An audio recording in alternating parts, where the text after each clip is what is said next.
आज की वीडियो में हम देख रहे हैं cost of equity share capital का second method, earning yield method. Earning yield method is also called as earning or price ratio method. Earning yield method is based on this assumption that the market value of share represents the price of invested capital. In this method, earning per share is divided by the market price per share. तो जो earning yield method है, जिसे हम अर्जन प्राप्ति विधि कहते हैं, इसे आय या मूल अनुपात विधि के नाम से भी जाना जाता है और यह माना जाता है कि कंपनी के होने वाले जितने भी खर्चे हैं तथा जो प्रेफरेंस शेयर होल्डर्स को लाभांश का जो भुगतान किया जाता है, उसके पश्चात जो कुछ बैलेंस रह जाता है वह इक्विटी शेयर होल्डर्स का होता है। इट मीन्स जितने खर्चे और जो डिविडेंड प्रेफरेंस शेयर होल्डर को दिया जाना है, उसके बाद जितनी भी समस्त राशि रह जाती है वो इक्विटी शेयर होल्डर की होती है, चाहे कंपनी तत्काल उन्हें लाभांश का भुगतान या शेष लाभों का एक भाग ही चुकाती हो। अतः दिए गए डिविडेंड के आधार पर अंशों की पूंजी की लागत गणना करना उचित नहीं होता है, यह उचित प्रतीत नहीं होती है। यह विधि इस अजम्पशन पर आधारित होती है कि अंशों का मार्केट वैल्यू इन्वेस्टेड कैपिटल के विनियोग मूल्य का प्रतिनिधित्व करता है, उसको रिप्रेजेंट करता है। इसमें प्रति अंश वाली अर्जनों तथा अंश के बाजार मूल्य का रेशो ज्ञात किया जाता है, जिसे कॉस्ट ऑफ इक्विटी कैपिटल कहा जाता है। तो फॉर्मूला देखते हैं अर्निंग यील्ड मेथड का। Earning yield method equals to, इसमें कैसे कैलकुलेट करेंगे, K e equals to EPS upon MP into 100। K equals to cost of equity share capital, EPS equals to earning per share and MP equals to market price per share. तो इस तरह से इसको calculate करते हैं।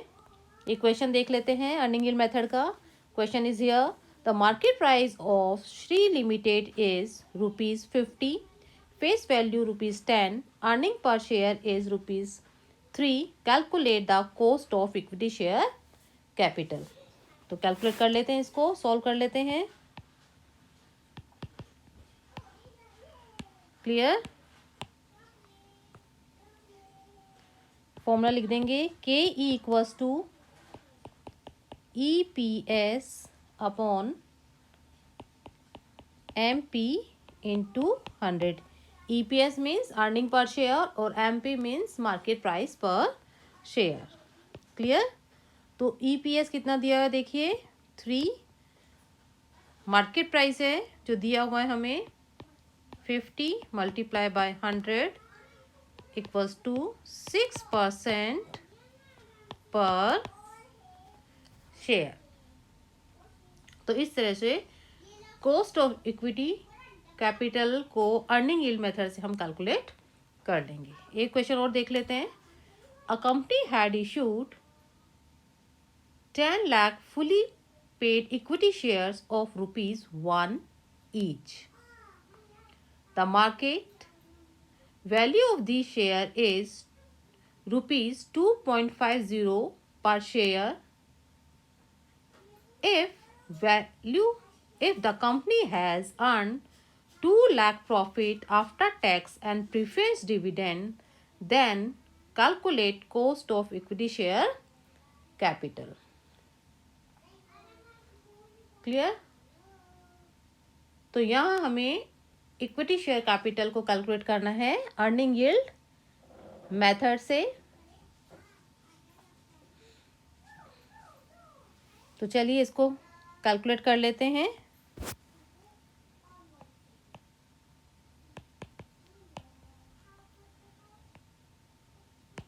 Cost of equity capital, ये after tax से निकलती है, after tax equals to EPS upon MP into 100, earning per share upon market price into 100। तो अर्निंग पर शेयर कैलकुलेट कर लेते हैं पहले। Earning per share equals to,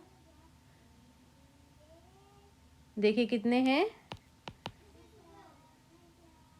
10 lakh fully paid up share of ₹1 each and 2 lakh profit after tax and preference share dividend। तो profit हो गया है 2 lakh और शेयर्स हो गए हैं ये 10 lakh का। तो अर्निंग पर शेयर हो गई है ₹0.20। कर दीजिए फॉर्मूले में पुट, 0.20 अर्निंग पर शेयर और मार्केट प्राइस दिया हुआ है ₹2.50 मल्टीप्लाई बाय 100, तो ये आ जाएगा 8% cost of equity capital after tax according to earning yield method.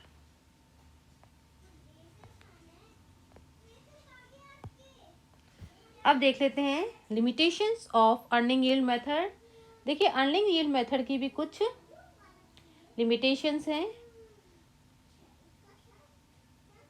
First है, whole earning of the company are not available for distribution of dividend. It means कि जो भी समस्त आय होती है उसको लाभांश के रूप में नहीं बांटा जाता। The earning per share is not constant in different years, और जो अर्निंग पर शेयर है वो कांस्टेंट नहीं रहती है। क्लियर? क्षमता अंशों में उतार चढ़ाव होता रहता है, और ये केवल अर्जुनों के कारण ही नहीं होता, ये अन्य कारणों से भी प्रभावित होता है, ये भी हम इसमें कह सकते हैं। The market value of share does not remain constant, it is always changing. और क्षमता अंश पूंजी अंशों का मार्केट वैल्यू भी परिवर्तित होता रहता है, हमेशा स्थिर नहीं रहता। और अब इसके साथ हम ये भी कह सकते हैं कि जो शुद्ध प्रत्याशित अर्जने हैं उनका अनुमान लगाना भी कठिन होता है, और जो अंशधारी हैं वो लाभांश व अंशों के मूल्यों में वृद्धि चाहते हैं। तो इस तरह से कुछ लिमिटेशंस है, लेकिन यह विधि कुछ उपयुक्त भी है, इसकी कुछ उपयोगिता भी है कि जिन कंपनियों में समस्त आय लाभांश के रूप में वितरित की जाती है उसमें कैलकुलेट करना बहुत ईजी है ये, और जहाँ पर ऋण नहीं लिया जाता।